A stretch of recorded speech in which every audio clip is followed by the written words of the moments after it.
Assalamualaikum warahmatullahi wabarakatuh. Pemirsa gapai kemuliaan yang dirahmati Allah, doa adalah senjata orang mukmin dalam segala keadaan dan suasana. Tatkala bahagia, dia harus bersyukur dengan banyak memuji Allah Ta'ala. Dalam keadaan berduka, seorang hamba harus memohon kekuatan dan keteguhan hati agar Allah Ta'ala menjadikannya kuat dan tegar. Begitulah doa dengan izin Allah Ta'ala akan selalu memotivasi kita untuk optimis menjalani kehidupan, membuat semangat menatap masa depan dan menjauhkan diri dari berbagai bisikan-bisikan setan yang melemahkan iman. Namun kita tidak memungkiri, pada kenyataannya banyak kaum muslimin yang terjebak dalam kesyirikan dengan berdoa kepada selain Allah Ta'ala. Padahal perlu disadari, berdoa kepada selain Allah Ta'ala adalah kesia-siaan belaka, tak memberi manfaat, bahkan akan dimurkainya. Nah pemirsa, hari ini insya Allah kita akan belajar dan mengkaji bersama bahasan yang sangat menarik terkait menanti terkabulnya doa. Seperti biasa tidak sendiri, sudah hadir bersama saya di studio. Ada Ustadz kesayangan kita semua, Ustadz Hilman Fauzi. Assalamualaikum Pak Hilman. Waalaikumsalam warahmatullahi wabarakatuh. Apa kabar? Alhamdulillah sehat walafiat. Alhamdulillah. Senang sekali bisa kembali berjumpa dengan pemirsa gapai kemuliaan di CNN Indonesia. Mudah-mudahan semua dalam keadaan sehat walafiat. Amin ya rabbal alamin. Karena kita sempat ini ya tidak bertemu lama ya, Hilman ya. Kemarin kita dapat amanah untuk menunaikan ibadah haji. Masya Allah, Masya Allah. Jadi alhamdulillah sekarang bisa on lagi, bisa ketemu lagi dengan bisa berbagi lagi ilmu ya. Mudah-mudahan jadi manfaat. Amin amin. Siapa tahu nanti kita bisa cerita-cerita juga ya, Hilman ya, hikmah-hikmah pada saat ibadah haji kemarin. Baik. Seperti apa? Nanti kita bisa bahas. Baik. Nah bagi Anda pemirsa yang juga memiliki pertanyaan, Anda bisa mengirimkan pertanyaan Anda berupa teks maupun video melalui nomor WhatsApp yang tertera di layar kaca. Anda juga berkesempatan untuk bertanya langsung pada Ustadz Hilman melalui sambungan Zoom yang nanti secara teknis akan ditentukan oleh tim Gapai Kemuliaan. Hilman, pembahasan kali ini masih seputar doa. Kita beberapa kali sempat singgung sih sebenarnya, tapi kalau kita membahas doa tuh memang serasa tidak ada habisnya, ya kan? Kita boleh merecall lagi. Kadang-kadang tuh kita merasa saya tuh sudah berdoa, kita memiliki pengharapan kepada Allah, tapi kenapa ya sampai detik ini mungkin Allah belum kabulkan. Jadi sebenarnya apa yang perlu kita pahami lagi berkali-kali kita internalisasi dalam diri terkait hakikat berdoa itu seperti apa? Tafadhol. Baik, Mbak Mila. Bismillahirrahmanirrahim. Alhamdulillahirabbil alamin. Allahumma sholli ala sayyidina Muhammadin wa ala alihi wa sahbihi ajma'in, amma ba'du. Kalau kita bicara tentang doa, doa itu dalam kehidupan kita adalah satu instrumen yang tidak boleh kita lepaskan dalam hidup. Kenapa? Karena ad-du'a'u mukhul ibadah. Doa itu intisari ibadah. Jadi kalau kita perhatikan, semua ibadah yang kita tunaikan intisarinya adalah doa, gitu kan? Dan intisari dari sebuah ibadah itu ya doa itu gitu. Maka dalam sholat ada doa, dalam puasa ada doa, dalam haji dan umroh juga ada doa. Jadi semua terangkai dalam doa. Artinya kalau kita mau melihat seseorang itu ibadahnya baik atau tidak, maka perhatikan juga bagaimana kualitas doa yang dia hadirkan. Maka yang harus kita pahami, hakikat doa dalam diri kita itu sangat penting. Setidaknya ada 4 alasan yang harus kita garis bawahi. Kenapa doa itu sangat penting untuk kita hadirkan. Yang pertama, doa itu adalah ibadah yang paling mudah. Tak terikat oleh waktu, tak terikat oleh tempat, kapanpun, dimanapun, dalam keadaan apapun, bisa berdoa. Maka sayang sekali kalau ada orang yang dalam hidupnya nggak doa. Karena dia melepaskan satu kebaikan dalam dirinya. Dia melepaskan intisari ibadah yang harus dihadirkannya. Yang kedua, doa itu adalah cara kita berkomunikasi dengan Allah Subhanahu wa Ta'ala. Ya. Makin banyak berdoa, berarti makin banyak kita berkomunikasi. Dan kunci kebahagiaan hidup adalah ketika lancar komunikasinya. Iya nggak sih? Ya, betul. Di rumah tangga misalnya. Kan rumah tangga itu 70% ngobrol katanya. Betul. Nah kalau ngobrolnya hilang, kalau komunikasinya hilang berarti kan ada masalah. Nah sama dalam hidup. Nah doa itu adalah cara kita berkomunikasi dengan Allah. Berarti kalau kita jarang doa, berarti kita jarang berkomunikasi dengan jiwa kita tuh jadi kering, jadi hampa, ya? kering, Hampa, kosong. Maka orang yang diisi jiwanya dengan doa, dia terisi dengan banyak kebaikan dalam dirinya. Yang ketiga, doa itu bisa merubah takdir. Tuh. Ya, tidak ada satu hal yang Allah dahulukan untuk dihadirkan yang bisa mendahului takdir kecuali doa. Doa.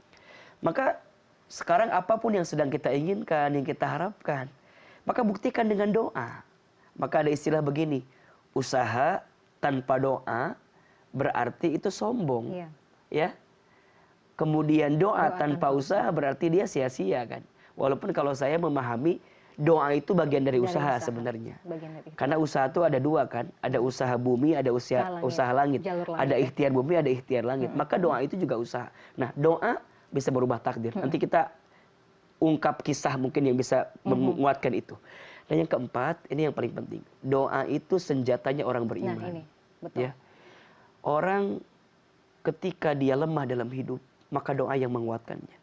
Ketika engkau tidak lagi memiliki sandaran manusia untuk menyandarkan setiap persoalanmu, maka doa adalah kekuatanmu. Ketika tidak lagi telinga manusia yang bisa mendengarkan setiap curhatan kegelisahanmu, maka doa adalah salah satu jalan yang bisa menguatkan setiap keluh kesahmu didengarkan oleh Allah Subhanahu wa taala. So, 4 alasan kenapa doa menjadi penting dalam hidup. 1, doa adalah ibadah yang paling mudah. 2, doa adalah cara kita berkomunikasi dengan Allah. 3, doa adalah sesuatu yang bisa merubah takdir. Dan yang keempat, doa adalah kekuatan orang beriman. So, kesimpulannya, kalau orang tanpa doa berarti kurang ibadahnya. Kalau orang nggak pernah doa berarti kurang komunikasinya. Kalau orang kurang doa berarti ada takdir-takdir yang barangkali tidak baik dalam hidupnya. Dan jika orang tanpa doa berarti dia akan lemah dalam hidupnya. Oke. Jadi sebenarnya doa itu sebagai indikator orang ini beriman atau tidak, Iya, ya, betul. bertakwa atau tidak, ya, Betul. Ahilman? Karena orang beriman dan bertakwa itu sebenarnya yaitu tadi merasa butuh, bergantung sama Allah, caranya dengan doa, ya. Betul. Makanya kalau kita bicara apakah doa perintah Allah? Iya.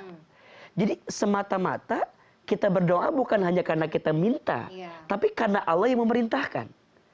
Pemirsa bisa perhatikan di surat Al-Mu'min atau surat Ghafir ayat ke-60, ya. Di situ Allah sampaikan, ud'uni astajib lakum. Berdoalah kepadaku, niscaya aku perkenankan apa yang kamu mintakan. Berarti yang nyuruh doa itu siapa? Allah. Nah, hebatnya di dalam doa itu bentuknya minta kan.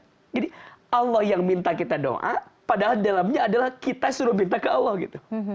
Dan ingat, bedanya kita minta sama Allah dengan minta sama manusia itu beda. Kalau sama Allah makin banyak minta orang males kan. Mbak Mila minta terus sama Ahilman nih. Dikit-dikit minta. Males, iya. Perasaan minta mulu. Tapi kalau Usaha Allah, dong, usaha biasanya dong. gitu. Kalau Allah tidak. Makin hambanya minta, makin Allah senang. Tanda hamba itu membutuhkanku, kata Allah. Maka dalam doa ada 2 artinya. Doa itu memohon, doa itu meminta. Dan catat, bukan memaksa. Doa itu memohon dan meminta, bukan memaksa. Nah, ini bisa dibahas nih, Ahilman. Bisa. Nanti pada segmen berikutnya, ya. Boleh. Soal mungkin kadang-kadang kita suka lupa, manusia itu kadang-kadang Maksa diri, ya. Betul. Mengatur Allah. Padahal Betul. itu juga nggak boleh. Iya. Nah, nanti kita bahas. Pemirsa, Baik. kita harus jeda dulu. Jangan kemana-mana. Gapai Kemuliaan akan kembali sesaat lagi.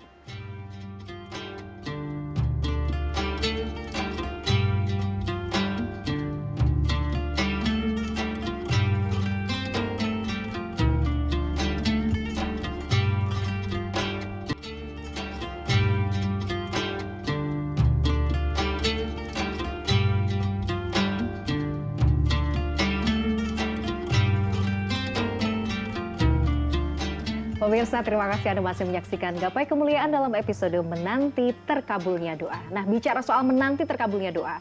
Kadang-kadang dalam proses penantian tuh, Ahilman, kita suka nggak sabar. Ya Allah, kenapa sih nggak segera? Butuh banget ya Allah, mau ya Allah gini. Sampai ada di tahap mungkin maksa. Ya Allah, ayo gitu. Nah, sebenarnya hal-hal semacam ini itu seperti apa, Ahilman?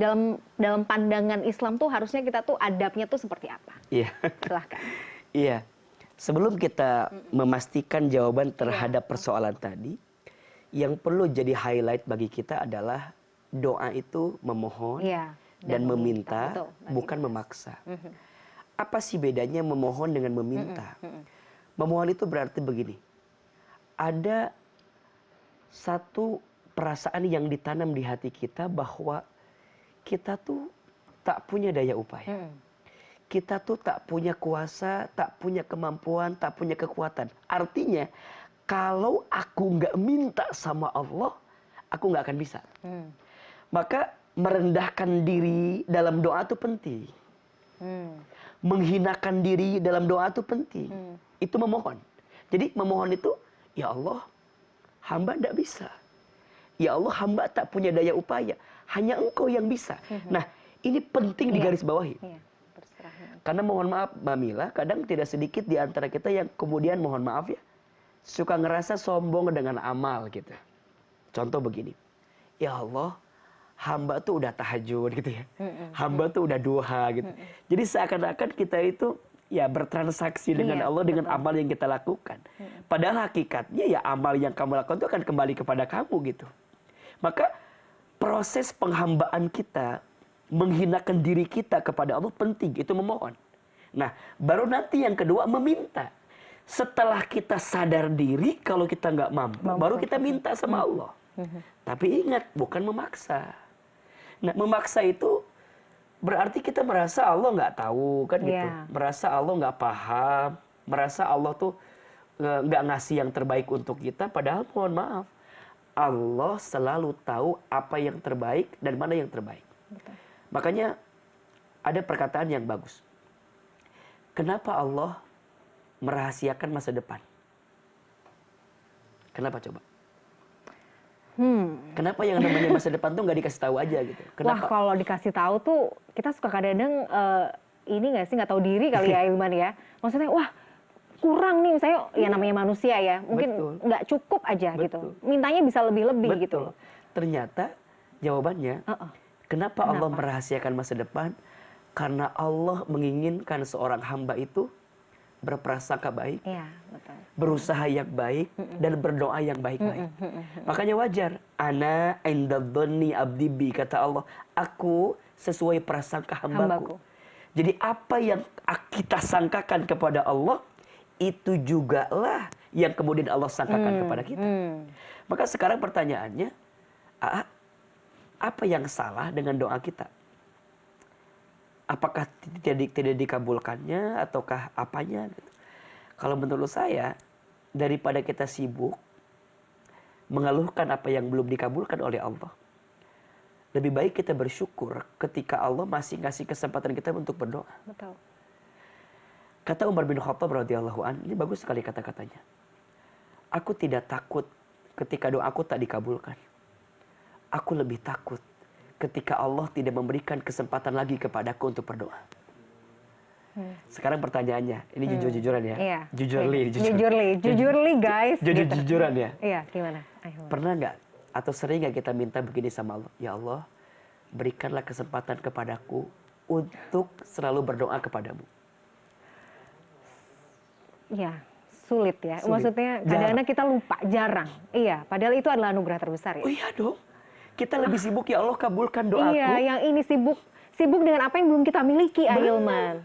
Itu yang terus kita minta, itu kita yang tuntut terjadi, gitu kan? sama Allah. Iya, betul. Ternyata kita lebih sibuk meminta apa yang belum kita dapetin tuh, daripada kita bersyukur dan ya Allah berikan kesempatan kepadaku untuk selalu berdoa setiap saat, setiap waktu. Tapi kan jarang gitu. Makanya kalau ada pertanyaan, ini jujur-jujuran dulu ya. Sebelum kita tadi menjawab persoalan. Mana yang lebih penting menurut Mbak Mila? Dikabulkan doanya atau diberikan kesempatan untuk berdoa? Iya, diberikan kesempatan buat berdoa sih, Ahilman. Iya kan? Betul nggak? Maksudnya karena ya itu yang bisa, itu tuh jadi apa ya? Jadi tumpuan kita sebenarnya. Betul. Kalau udah nggak bisa, udah nggak mau. Betul. Nah kalau sekarang dikasih dua nih. Dikasih kesempatan doa plus dikabulkannya juga, mau atau tidak? Ya mau. Masya Allah, itu tapi kita stepnya mau. nih, stepnya sebelum kita minta dikabulkan doa, harusnya kita tuh mensyukuri dulu loh, dikasih kesempatan untuk berdoanya ini. Iya kan? Mindsetnya kita harus ubah ya. Harus dirubah dulu. Jadi, nah sampai pada titik akhirnya kita paham bahwa Allah selalu mengabulkan doa hambanya. Selalu mengabulkan. Selalu. Dan ingat, Allah selalu punya cara mengabulkan doa. Ini poin ya. Kita harus ingat-ingat terus ini. Ada 3 caranya. 1, ya atau yes. Allah berikan sesuatu yang kamu mau. Yang kedua, wait. Tunggu. Aku berikan sesuatu yang kamu mau di waktu yang tepat, mungkin tidak cepat, tapi tepat. Ya. Dan yang ketiga, no, tidak. Aku gantikan dengan sesuatu yang lebih baik. Nah, itu betul. Berarti sekarang Ya. kalau nggak dikabulkan, apakah memang nggak dikabulkan atau memang Allah menggantikan dengan yang lebih baik? Nah, tapi kan cara perspektif itu agak susah gitu. Iya. Orang bilangnya, Allah nggak ngabulin doa saya gitu, kesimpulannya. Padahal kan enggak gitu. Enggak. Nah, tapi gimana cara ngukurnya? Maka nanti ada 6 cara agar doa mudah dikabulkan. Ada 6 cara. Jadi itu semacam apa ya? Prasyarat. Prasyaratnya. Jadi kalaupun nggak dikabulkan, ingat ya, bukan selama 6 ini dijalankan, berarti bukan nggak dikabulkan. Allah menggantikan dengan yang lebih baik. Oke. 6 poin. 6. Apa Hilman? 1, yakin dalam doa. Nah, ini penting. Kadang-kadang kita cuma di lisan aja tuh ngaruh ya. Karena Allah, kata Nabi, akan mengabulkan setiap doa hambanya sesuai keyakinannya. Jadi harus yakin dulu. Karena ada orang doa tapi nggak yakin. Banyak. Contoh, ya Allah, aku minta ini. Tapi tiba-tiba begini, tapi kayaknya nggak mungkin ya Allah. Gitu. Jadi dia yang minta, dia jawab. dia nggak yakin gitu. Dan ya. ingat Iya, ya, Allah tuh maha segalanya. Apa yang kita anggap nggak mungkin, bagi Allah pasti bisa. Ada bahasa begini, bagi Allah merubah malam jadi siang aja mudah. Apalagi merubah perasaan orang yang kamu cintai untuk mencintaimu gitu. Berat. Makanya teman-teman milenial kita yang aku juga udah nggak punya harapan. Bagi Allah merubah malam ke siang itu sangat mudah, apalagi merubah hati orang yang kamu cintai untuk mencintaimu. Itu piece of cake. Kecil. Tapi kita yakin nggak? Nah, maka doamu harus disertai dengan yakin. Karena Allah hanya akan mengijabah doa yang yakin kepadanya. Nah, untuk membentuk keyakinan itu kan juga nggak gampang sebenarnya. 2 bekalnya, iman dan ilmu. Ya kan? Imannya dikuatin, ilmunya ditambahin, maka akan ketemu tuh.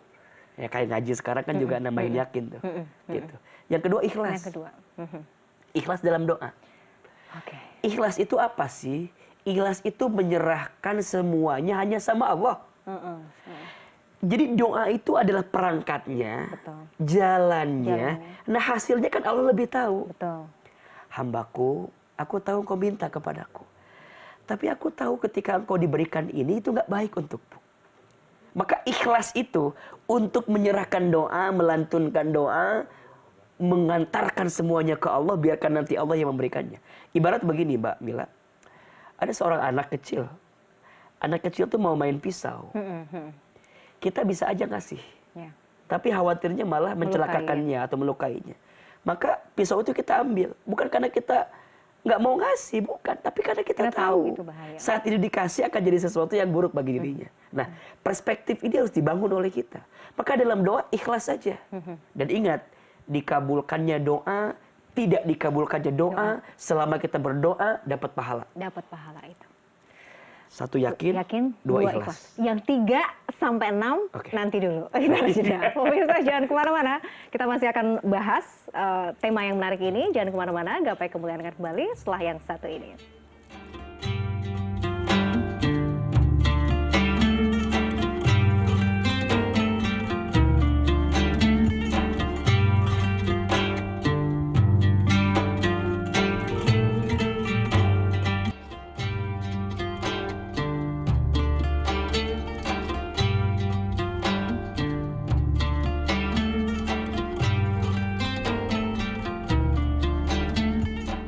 Pemirsa, terima kasih Anda masih menyaksikan Gapai Kemuliaan dalam episode menanti terkabulnya doa. Ahilman, tadi ada 6 cara. 6 ya. cara. 1 sudah dibahas, yakin dulu. Yakin dalam doa. Yakin dalam doa. Yang kedua, ikhlas. Ikhlas dengan doa. Yang ketiga, buktikan dengan amal soleh. Nah, itu penting. Kita bisa lihat di surat Al-Baqarah ayat 186 kan. Bismillahirrahmanirrahim. Wa idza sa'alaka ibadi anni fa inni qarib ujibu da'watad da'i idza da'an falyastajibu li wal yu'minu bi la'allahum yarshudun. Dan apabila mereka bertanya tentangku, kata Allah, katakan, aku ini dekat. Dan aku, kata Allah, akan menjawab setiap doa yang hambaku minta kepadaku. Syaratnya apa? Falyastajibu li wal yu'minu bi. Nah, itu ada syaratnya. Lakukan perintahku beriman kepadaku. La'allahum yarsudun. Niscaya engkau mendapatkan petunjuk, kata Allah. Maka buktikan dengan amal soleh, ya. Ya, lakukan apa yang Allah cintai, tinggalkan apa yang Allah benci. Maka nanti yang keempat, tinggalkan perkara yang haram. Karena ternyata di antara yang menghambat doa itu nggak dikabulkan karena masih ada harta haram yang kita makan. Betul. Masih ada dosa yang kita kerjakan, masih ada maksiat yang masih ada dalam diri kita. Maka pelan-pelan tinggalkan itu. Karena itu menghambat, ya, menghambat. Nah, yang kelima, belajar berprasangka baik sama Allah dengan doa. Ingat, yang lebih tahu tentang kita itu adalah Allah, ya. Yang lebih tahu mana yang terbaik untuk kita itu adalah Allah. Maka yang terbaik itu datang dari Allah. Artinya, ketika Allah sedang siapkan yang terbaik, maka Allah akan mengambil sesuatu yang kamu anggap baik. Ya. Jadi kan kita nganggap itu baik nih, sama Allah diambil. Karena menurut Allah itu yang nggak baik. Baik itu dalam pandanganmu, tapi dalam pandanganku kata Allah itu nggak baik. Maka Allah gantikan dengan yang terbaik dalam pandangan Allah Subhanahu Wa Taala. Tinggal itu yang keenam, perhatikan adab-adab dalam berdoa, prosesnya. Maka para ulama seringkali menyebutkan ada 5 tahapannya kan. 1, dimulai dengan memuji Allah. Memuji Allah, betul. Kemudian ya jika mau di dalamnya sertakan dengan sholawat, ya, memuji Allah. Kemudian kita melibatkan sholawat kepada baginda Rasul di dalamnya. Yang kedua, menghinakan diri di hadapan Allah. Memuji Allah, menghinakan diri. Yang ketiga, meminta kepada Allah atas doa yang kita mau. Jadi nggak boleh juga begini, misalnya, ya Allah, Engkau kan maha tahu. Engkau tahu kan ya permintaan aku ya. Ini nggak boleh. Ya tahu John gitu kan, ya, tapi kemudian gitu kan. Nggak pas adabnya nggak pas. ya. Betul. Nanti yang keempat, ya, kita baru kemudian menyerahkan yang terbaik menurut Allah. Yang kelima, muji Allah lagi. Jadi muji Allah, menghinakan diri, termasuk minta ampun dulu, istighfar, ya. Istighfar, ya Allah ampuni dosa-dosa hamba semua, sampai kita tuh tahu, ya Allah, jika hari ini ada sesuatu yang menimpaku karena dosa-dosaku. Nah, jadi di sini poinnya. Yang ketiga minta, yang keempat berserah ke Allah, yang kelima muji Allah lagi.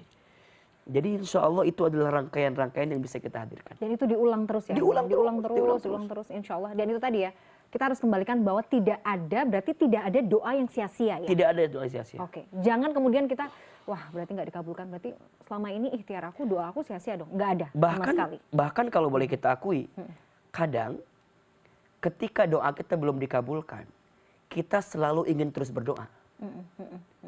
Kadang mohon maaf, kalau udah dikabulkan, berhenti doanya. Sekarang pertanyaannya, lebih baik mana?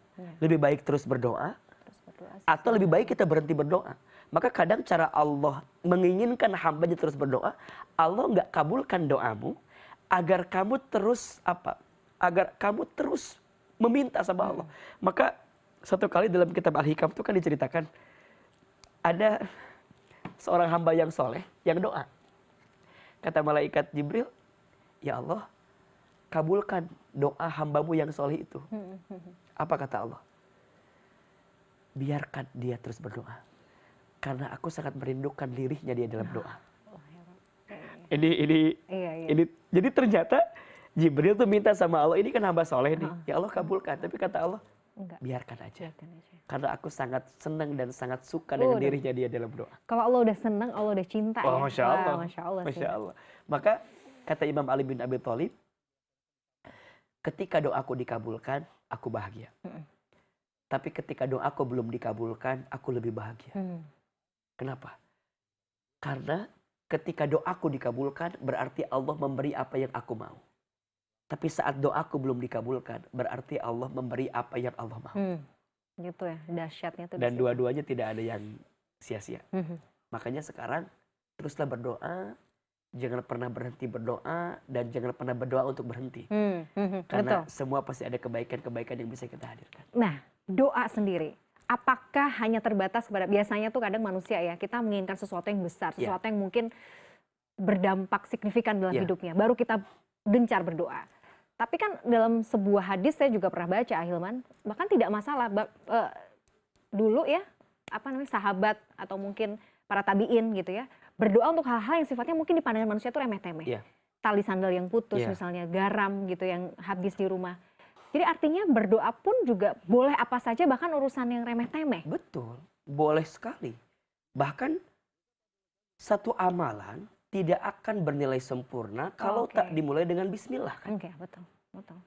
Bahwa Allah, maka tertolak itu. Mm, mm. Maka kalimat bismillah yang terkesan sederhana untuk memulai sesuatu itu dalam sekali menentukan seperti apa kesempurnaan amal kita. Maka tidak ada satu hal pun dalam hidup kita yang harus kita luputkan dalam doa. Iya, iya. Sertakan dalam doa. Semuanya. Karena kita untuk mendapatkan sesuatu yang kecil atau yang besar, itu kan semua karena kehendak Allah. Biiznillah, karena izinnya Allah gitu. Ya maka tidak ada satupun yang jangan sampai kita luput dalam doa. Karena kalau tidak ya berarti kita mengandalkan apa yang menjadi kemampuan kita. Padahal kita ini la haula wala quwata illa billah. Kita tidak punya daya upaya, tidak punya kemampuan. Kecuali semuanya Allah yang memberikan. Maka dalam setiap hajat kita, kecil ataupun besar, ya libatkan Allah.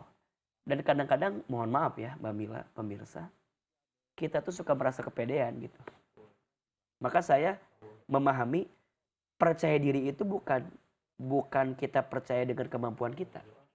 Kalau bagi saya, orang yang percaya diri adalah orang yang percaya karena Allah selalu membantu urusan kita. Makanya orang yang pedenya karena kemampuan diri sendiri, itu akan rapuh. Ya. Karena ini badan ada batasnya. Iya, iya, iya. Ini kemampuan ada akhirnya. Tapi kalau dia pedenya karena ada Allah yang senantiasa menjadi sandarannya, Betul, maka dia akan kuat menghadapi setiap apa-apa. Betul, itu poinnya. Jadi kita merasa, "Gak apa, aku punya backingan ke Allah." Nah, jadi kalau kata zaman sekarang tuh ada dekengannya pusat. Iya. Backingannya udah langsung dari Udah langsung atas. Allah ya. Iya ya, jadi sebenarnya orang tuh kalau sudah berdoa, sudah menyerahkan semuanya, berserah sama Allah, sebenarnya nggak perlu takut ya. Gak perlu takut. Ibaratnya begini, Mbak Mila naik pesawat, Iya, aduh. kenapa tenang sih? Ya karena mungkin udah percaya kan ya Sama sama yang pilotnya. pilotnya gitu. Mbak Mila naik kapal, kenapa tenang? Ya Karena percaya sama nahkodanya. Sekarang dalam hidup, kenapa Iya. harus kita takut, gelisah? Udah Tuhan. Bukan kita yakin Allah ada bersama dengan kita, Iya, menjaga dengan kita. Nah, tapi gimana cara meyakinkan itu kan dengan doa. Betul, betul. Nah, maka bab-bab ini yang harus kita lurusin lagi. Jangan terlalu gelisah dengan hidup. Belajarlah menyerahkan dan menyandarkan sama Allah. Karena Allah selalu punya cara yang terbaik untuk hambanya. Masya Allah. Gitu aja. Pertanyaan terakhir, Iya. Ahilman, sebagai penutup. Tapi kita boleh ya, misalnya melalui orang soleh gitu, kita minta didoakan gitu.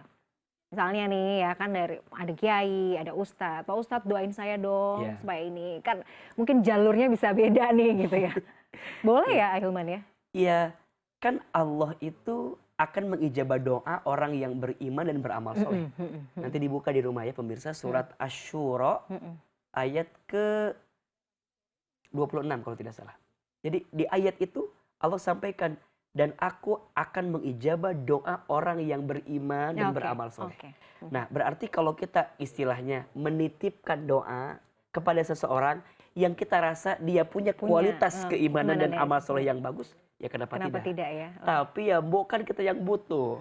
Dan Ya, kita yang ayo minta. juga, Berarti gitu kita ya. juga harus membuktikan dengan Betul. amal yang bisa kita hadirkan. Setidaknya 6 tadi lah. Iya, Setidaknya betul. 6 tadi yang bisa kita hadirkan. Setelah 6 kemudian kita lakukan, kita berikhtiar semampu kita dan ditambah lagi ya minta doa ya Iya, dari orang yang berilmu, yang juga amalnya Masya Allah, itu insya Allah ya Ahilman ya. Insya Allah. Pertolongan Allah dekat, Masya Allah.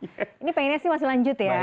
Gak kerasa banget 30 menit, rasanya secepat kilat. Kita harus berpisah Ahilman, terima kasih atas ilmunya. Ini insya Allah sangat bermanfaat bagi kami, pemirsa. Usai sudah perjumpaan kita hari ini dalam program Gapai Kemuliaan, semoga tausiah kita kali ini bisa menambah hasanah ilmu agama kita, menjadikannya bermanfaat, dan yang paling utama, menambah ketaatan kita kepada Allah Azza wa Jalla. Saya Meladia Rahma dan juga Ustadz Hilman Fauzi pamit. Terima kasih atas perhatian Anda. Insya Allah kita akan jumpa lagi pada episode berikutnya. Wabillahi taufiq wal hidayah. Wassalamualaikum warahmatullahi wabarakatuh.